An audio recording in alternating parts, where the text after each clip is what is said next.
Et j'étais loin d'imaginer la deuxième fois que mon calvaire allait durer 3 ans.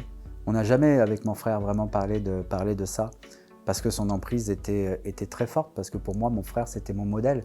Donc tout ce qu'il me disait devait forcément être vrai. Et quand il me disait que tous les frères faisaient comme ça, je le croyais. Quand il me disait que eh ben, voilà, je l'aimais parce que c'était mon frère, et que du coup, bah, si je parlais, si je gardais pas le secret, bah, on n'allait plus être frères. Cette phrase, qui était le titre de mon témoignage, tous les frères font comme ça, a suffi à me faire garder le silence pendant des années. Et je pense aussi que si on ne parle pas tout de suite, si on ne libère pas sa parole tout de suite, on met le doigt dans l'engrenage du silence avec tout ce qui va avec, la honte, la culpabilité.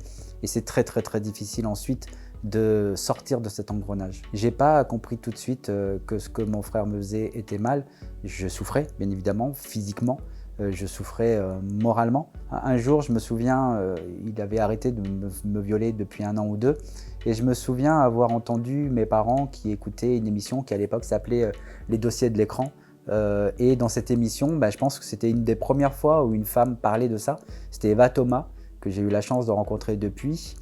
Et en l'entendant parler de ce qu'elle avait vécu quand elle était enfant, en l'entendant mettre le mot viol sur ce qu'elle avait vécu, là, j'ai compris ce qu'elle m'avait fait. Je me souviens parfaitement, j'étais derrière la porte de ma chambre, je me souviens parfaitement avoir glissé au ralenti le long de ma porte en pleurant et en étouffant mes larmes pour pas que mes parents viennent me demander ce qui se passait.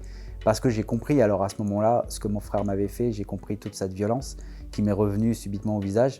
Mais j'étais trop jeune pour comprendre avant ce qu'il me faisait. Mon frère a arrêté de me violer lorsque j'avais 9 ans, lorsque ma mère a pu nous changer de chambre, puisqu'il y a une de mes sœurs qui s'est mariée, elle a libéré une chambre.